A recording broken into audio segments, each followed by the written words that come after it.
Hello dear guys, আসসালামু আলাইকুম। This is Tarikuzzaman Kalpa. Welcome to my YouTube channel. আজ আমি খুলনা সিটিতে অবস্থান করতেছি, আপনাদেরকে খুলনা সিটি সম্পর্কে জানাবো এবং খুলনা সিটিতে আমি যা যা দেখতেছি, ঘুরতেছি, সবকিছু আজ আমি তুলে ধরবো। So let's go.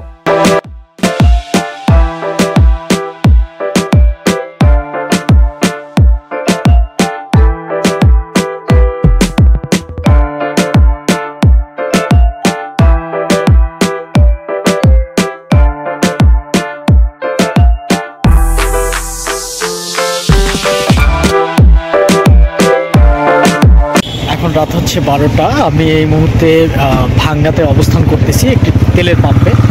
সো আজকে রাতের জার্নিটা আপনাদের সঙ্গে তেমনভাবে শেয়ার করতে পারলাম না, সামান্য একটু শেয়ার করলাম। সঙ্গেই থাকুন, দেখাবো আমি আপনাদেরকে।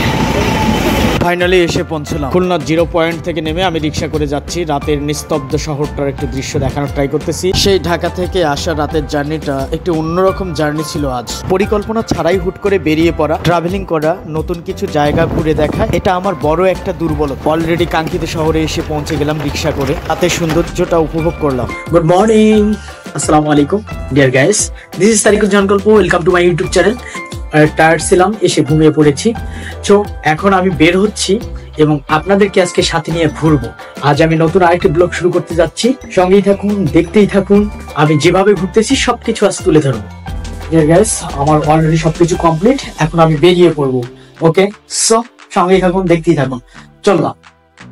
আমি রুম থেকে বেরিয়ে পড়লাম, সেই সঙ্গে খুলনা শহরে কিছু তথ্য জানিয়ে রাখি। খুলনা হলো বাংলাদেশের দক্ষিণ পশ্চিম অঞ্চলে অবস্থিত। আমি এই মুহূর্তে যেখানে অবস্থান করতেছি এটি হচ্ছে খুলনা বিভাগের কেন্দ্রীয় শহর। ঢাকা ও চট্টগ্রাম শহরের পরেই এটি বাংলাদেশের তৃতীয় বৃহত্তম শহর। রূপসা, ভৈরব এবং ময়ূর নদীর তীর জুড়ে অবস্থিত। ইউনেস্কো স্বীকৃতি প্রাপ্ত পৃথিবীর সর্ববৃহৎ ম্যানগ্রোভ বন সুন্দরবন খুলনা জেলার দক্ষিণ অংশে অবস্থিত। বেশ ভালো লেগেছে, কিন্তু আজকের ঘোরাটা বা আজকের পরিবেশটা একদমই ভিন্ন আঙ্গিকে। সো সবকিছু আমি তুলে ধরবো। ওকে, ঠিক আমার চোখের সামনে একটি দুর্ঘটনা এখানে ঘটে গেল। মূলত এটা একটা বাস স্ট্যান্ড, আমি যদি একটু ঘুরিয়ে দেখাই। সোনাডাঙ্গা বাস স্ট্যান্ড থেকে আমি একটি অটো রিক্সাতে উঠে পড়লাম। এখন মর্নিং টাইম, রাস্তার দুই সাইডে সারি সারি গাছপালা, প্রচন্ড পরিমাণ রোদ। এই শহরেও প্রচন্ড পরিমাণ গরম। জানি না সময় গড়ার সঙ্গে সঙ্গে দিনের বাকি অংশে কি পরিমাণ গরম থাকবে।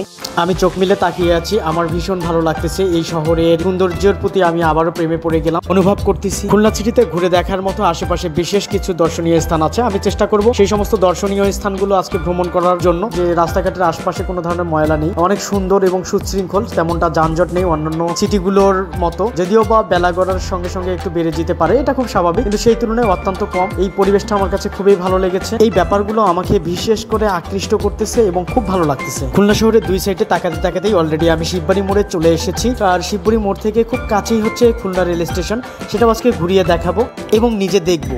আরেকটি বিষয় শেয়ার করি, খুলনা শহরের মানুষজন খুবই আন্তরিক এবং সহজ সরল। আপনি যদি কোনো লোকেশন খুঁজতে ব্যর্থ হন, যে কাউকে জিজ্ঞাসা করলে খুব আপন এবং আন্তরিকতার সহিত আপনাকে সঠিক দেখিয়ে দিবে। আমার ভ্রমণের অভিজ্ঞতা থেকে আমি শেয়ার করতেছি আপনাদের সঙ্গে। যারা এই শহরে ভ্রমণে আসবেন, যারা বিভিন্ন দর্শনীয় স্থানগুলো ভ্রমণ করবেন এবং দেখবেন, আজকে আমার এই কথাটি হতে পারে একটি গুরুত্বপূর্ণ মেসেজ। এই শহরে যারা বসবাস করে, বিশেষ করে তরুণ তরুণীরা, তাদের সঙ্গে কথা বলে দেখবেন যে কোনো ধরনের সমস্যা খুব দ্রুত সমাধান হবে। তাদের আন্তরিকতায় শহরটিকে আরো সুন্দর করে তুলেছে। অবশেষে আমি শিববাড়ি মোড়ে এসে পৌঁছে গেলাম। এখন এখানে সিএনজি থেকে নেমে একটু ভালো করে চারদিকটা লক্ষ্য করে দেখতেছি, সৌন্দর্যটা উপভোগ করতেছি, কোন দিকে কোন রাস্তাটি চলে গেছে, কোথায় কি আছে। ডিয়ার গাইস, আমি যদি আপনাদেরকে একটু ঘুরিয়ে দেখাই, এই মুহূর্তে আমি সেই খুলনা রেল স্টেশনের ভিতরে যাচ্ছি। এটা আমার খুলনা রেল স্টেশন প্রথমবার।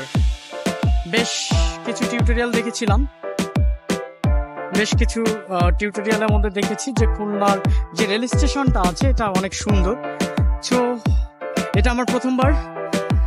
চলুন তাহলে দেখা যাক রেল স্টেশনটি। আমি ঘুরিয়ে ঘুরিয়ে দেখাবো আপনাদেরকে এবং আমি নিজেও দেখব।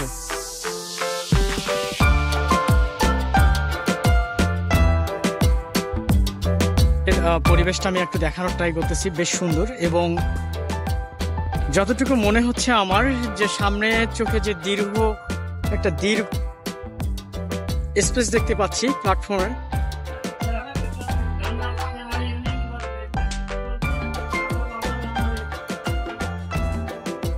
এটাই হচ্ছে ডিয়ার গাইজ সংগ্রাম এবং যুদ্ধ। আমার চোখের সামনে পড়লো একটি ভ্যান, একজন মহিলা তিনি চালাচ্ছে জীবন এবং যুদ্ধ, জীবনের যে সংগ্রাম, সেই বিষয়টি এটা হচ্ছে তার বাস্তব চিত্র। আমরা যারা আসলে হাত পা আছে আমাদের, আমরা যারা আসলে কর্ম করতে পারি, তারা আমরা আসলে বুঝতে পারি না। এটা তার মধ্যে একটি জলজন্ত বাস্তবতা ছিল। আমি ভিতরে যাচ্ছি, আপনাদেরকে দেখাবো। সো দেখতে থাকুন, আমি এখন ভিতরে প্রবেশ করতেছি। সো ডিয়ার গাইস, অবশেষে আমি একদম রেল স্টেশনের ভিতরে অবস্থান করতেছি। একটু ঘুরিয়ে দেখাবো আপনাদেরকে।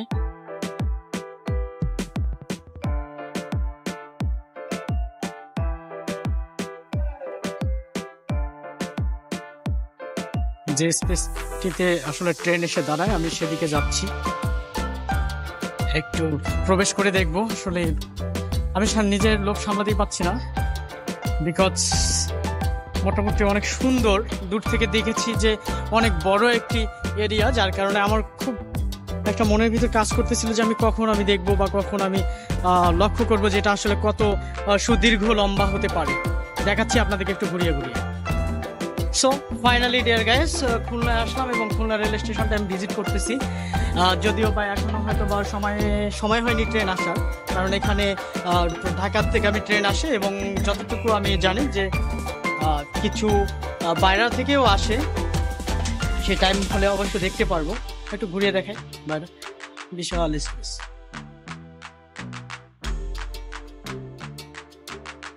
চোখের সামনে অবশ্য একটি ট্রেন আছে, আমি দেখতে পাচ্ছি। আমার কাছে মনে হচ্ছে যে এগুলো হচ্ছে বগি। হ্যাঁ, এগুলো হচ্ছে বগি। অলরেডি ট্রেন চলে আসছে, ট্রেনের ইঞ্জিন চলে আসছে। যদি আমি আপনাদেরকে দেখাই, ট্রেনে আপনারা দেখতে পারবেন।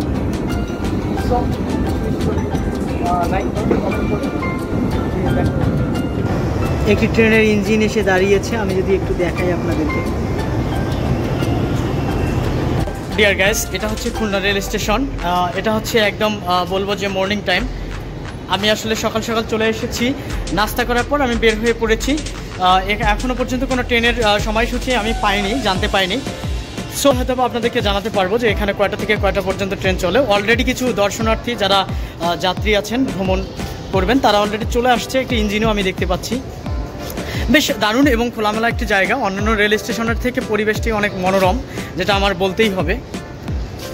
সো ডিয়ার গাইস, তাহলে সঙ্গেই থাকুন, দেখতেই থাকুন। আমি আরও নিত্য নতুন কিছু জিনিস দেখাবো আমাদের এই চ্যানেলের মাধ্যমে। যারা যেখান থেকে দেখতেছেন আমার ভিডিওটি, অবশ্যই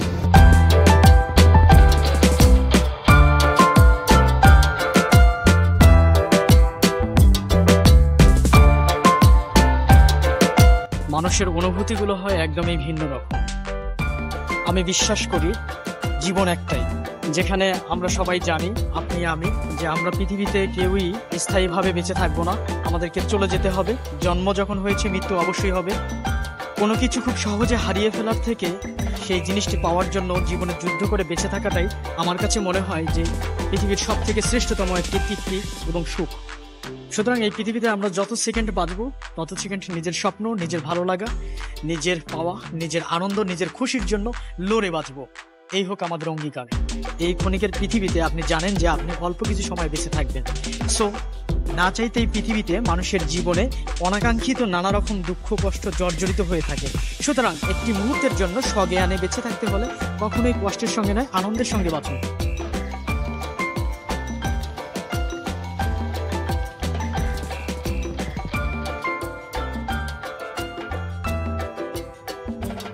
ডিয়ার গাইস, এটা হচ্ছে সেই খুলনার একটা ক্যাফেটেরিয়া। আমি সেটা দেখানোর ট্রাই করতেছি। একটু সাইডগুলো ঘুরিয়ে ঘুরিয়ে দেখাচ্ছি। আমি এই জায়গায় স্টে করতেছি। আমি হালকা খাওয়া দাওয়া করে নিলাম এই রেস্টুরেন্টে। খুলনায় ভীষণ গরম। কফি শপ থেকে বেরিয়ে পড়লাম। আমার হাতে ক্যামেরা দেখে পথ শিশুর সঙ্গে একটি সেলফি তুললাম।